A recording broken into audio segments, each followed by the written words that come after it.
RSS ಬಗ್ಗೆ ಪ್ರಿಯಾಂಕ್ ಖರ್ಗೆಯಿಂದ ಮತ್ತೊಂದು ಪತ್ರ. ಸರ್ಕಾರಿ ನೌಕರರಿಗೆ ಶಾಕ್ ಕೊಟ್ಟಂತಹ ಪ್ರಿಯಾಂಕ್ ಖರ್ಗೆ ಈ ಹಿಂದೆ ಸಿಎಂಗೆ ಬರೆದಂತಹ ಪತ್ರ ಭಾರೀ ವಿವಾದಕ್ಕೆ ಕಾರಣವಾಗಿತ್ತು.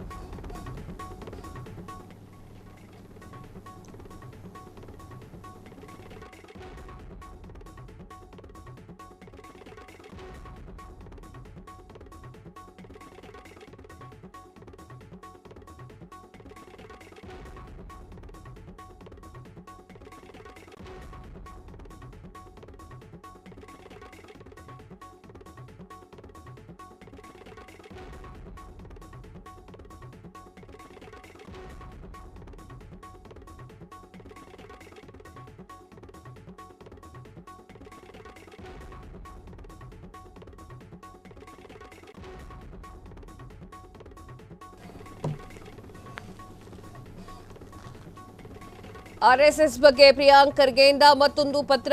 ಸರ್ಕಾರಿ ನೌಕರರಿಗೆ ಶಾಕ್ ಕೊಟ್ಟಿರುವಂತಹ ಪ್ರಿಯಾಂಕ್ ಖರ್ಗೆ ಈ ಹಿಂದೆ ಸಿಎಂಗೆ ಬರೆದಂತಹ ಪತ್ರ ಭಾರೀ ವಿವಾದಕ್ಕೆ ಕಾರಣವಾಗಿತ್ತು. ಮೊದಲೇ ಪತ್ರಕ್ಕೆ ಖರ್ಗೆ ಬೆದರಿಕೆ ಕರೆಗಳು ಬಂದಿದ್ವು, ಆದರೆ ಇದಕ್ಕೆ ಜಗ್ಗೋದಿಲ್ಲ ಎಂದಿದ್ದಂತಹ ಪ್ರಿಯಾಂಕ್ ಖರ್ಗೆ ಈಗ ಸಿಎಂಗೆ ಮತ್ತೊಂದು ಪತ್ರವನ್ನ ಬರೆದು ಮಹತ್ವದ ಮನವಿಯನ್ನ ಮಾಡಿಕೊಂಡಿದ್ದಾರೆ. ಸರ್ಕಾರಿ ನೌಕರರು ಆರ್ಎಸ್ಎಸ್ ಚಟುವಟಿಕೆಗಳಲ್ಲಿ ಭಾಗಿಯಾಗಬಾರದು, ಯಾವುದೇ ರಾಜಕೀಯ ಪಕ್ಷ ಅಥವಾ ರಾಜಕೀಯದಲ್ಲಿ ಭಾಗವಹಿಸುವಂತೆ ಇಲ್ಲ, ಯಾವುದೇ ಸಂಘ ಸಂಸ್ಥೆಗಳು ಸದಸ್ಯನಾಗಿರುವುದಕ್ಕದ್ದಲ್ಲ, ಭಾಗವಹಿಸಿರುವುದನ್ನ ಕಟ್ಟುನಿಟ್ಟಾಗಿ ನಿಷೇಧಿಸಿ ಇದನ್ನು ಉಲ್ಲಂಘಿಸುವ ನೌಕರರ ವಿರುದ್ಧ ಶಿಸ್ತು ಕ್ರಮ ಕೈಗೊಳ್ಳಲಿಕ್ಕೆ ಸುತ್ತೋಲೆಯನ್ನ ಹೊರಡಿಸುವಂತೆ ಮನವಿ ಮಾಡಿರುವಂತಹ ಪ್ರಿಯಾಂಕ್ ಖರ್ಗೆ ಇದನ್ನ ಹೇಳಬೇಕು ಅಂತಂದ್ರೆ ನನ್ನ ಅನಿಸಿಕೆ ಅಲ್ಲ, ಇದು ಕಾಮನ್ ಆಗಿ ಎಲ್ಲರೂ ಮಾತನಾಡ್ಕೊಳ್ತಾ ಇರೋದು.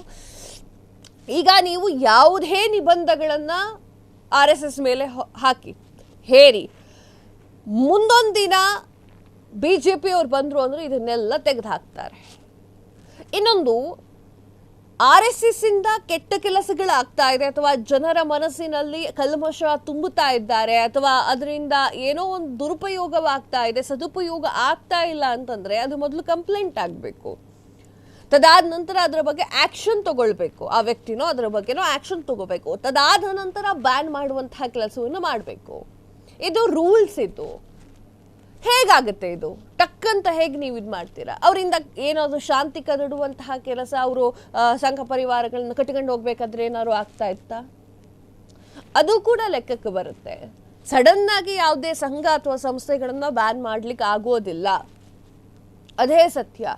ಅಲ್ಲಿಂದ ಏನಾದರೂ ಆಗಬೇಕು, ಜನಸಾಮಾನ್ಯರಿಗೆ ತೊಂದರೆ ಆಗಬೇಕು, ಅವರು ದೇಶ ದ್ರೋಹ ಕೆಲಸವನ್ನ ಮಾಡ್ತಾ ಇದ್ದಾರೆ ಅನ್ನೋದು ಸಾಬೀತಾಗಬೇಕು. ತದಾದ ನಂತರ ಆರ್ಎಸ್ಎಸ್ ಏನಿದೆ ಆ ಒಂದು ಸಂಘ ಸಂಸ್ಥೆಯನ್ನ ನೀವು ಇರಬಾರ್ದು ಅಂತ ಹೇಳಲಿಕ್ಕೆ ಸಾಧ್ಯ. ಇನ್ನೊಂದು 100 ವರ್ಷ ಆಗ್ತಾ ಇದೆ ಆರ್ಎಸ್ಎಸ್ಗೆ, ಸೊ ಅದು ಕೂಡ ನೆನಪಿನಲ್ಲಿ ಇಟ್ಟುಕೊಳ್ಳಬೇಕು. 100 ವರ್ಷದ ಸಂಭ್ರಮಾಚರಣೆಯಲ್ಲಿ ಅವರಿದ್ದಾರೆ. ಯಾವುದೇ ಸ್ಟೇಟ್ನಲ್ಲೂ ಕೂಡ ಅವರಿಗೆ ರೈಟ್ಸ್ ಇರುತ್ತೆ, ಮುಖ್ಯಮಂತ್ರಿಗಾಗಿರ್ಬೋದು ಉಪಮುಖ್ಯಮಂತ್ರಿಗಾಗಿ ರೈಟ್ಸ್ ಇರುತ್ತೆ ತೆಗೆದುಹಾಕೋಕೆ, ಇದು ಮಾಡೋಕ್ಕೆ. ಆದರೆ ಅಲ್ಲಿಂದ ಏನೋ ಆಗಿರಬೇಕು, ಅದು ಕಂಪ್ಲೇಂಟ್ ಆಗಿರಬೇಕು, ರೈಟ್? ಸರ್ಕಾರಿ ಸಂಸ್ಥೆಯಲ್ಲಿ ಆರ್ಎಸ್ಎಸ್ ಚಟುವಟಿಕೆಗಳನ್ನು ತಡೆದ ಕುರಿತು ಮುಖ್ಯಮಂತ್ರಿ ಸಿದ್ದರಾಮಯ್ಯ ಅವರಿಗೆ ಪತ್ರವನ್ನ ಬರೆಯುವ ಮೂಲಕ ಬಿಜೆಪಿ ಸೇರಿದಂತೆ ಬಲಪಂಥೀಯ ಕೆಂಗಣ್ಣಿಗೆ ಗುರಿಯಾಗಿದ್ದಂತಹ ಗ್ರಾಮಾಭಿವೃದ್ಧಿ ಮತ್ತು ಪಂಚಾಯತ್ ರಾಜ್ ಸಚಿವ ಪ್ರಿಯಾಂಕ್ ಖರ್ಗೆ ಅವರು ಇದೀಗ ಮತ್ತೊಂದು ಪತ್ರವನ್ನ ಸಿಎಂ ಸಿದ್ದರಾಮಯ್ಯ ಅವರಿಗೆ ಬರೆದಿದ್ದಾರೆ. ತೀವ್ರ ನಿಂದನೆ, ಬೈಗುಳ, ಬೆದರಿಕೆ ನಡುವೆ ಕೂಡ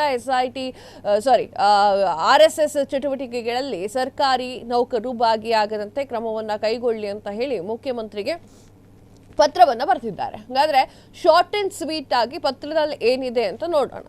ಸಚಿವ ಪ್ರಿಯಾಂಕ್ ಖರ್ಗೆ ಅವರು ಬರೆದಿರುವಂತಹ ಮತ್ತೊಂದು ಪತ್ರದಲ್ಲಿ ಏನಿದೆ ಅಂತಂದ್ರೆ, ಸರ್ಕಾರಿ ನೌಕರರು ಯಾವುದೇ ಕಾರಣಕ್ಕೂ ಆರ್ಎಸ್ಎಸ್ ಚಟುವಟಿಕೆಯಲ್ಲಿ ಭಾಗಿಯಾಗುವಂತೆ ಇಲ್ಲ.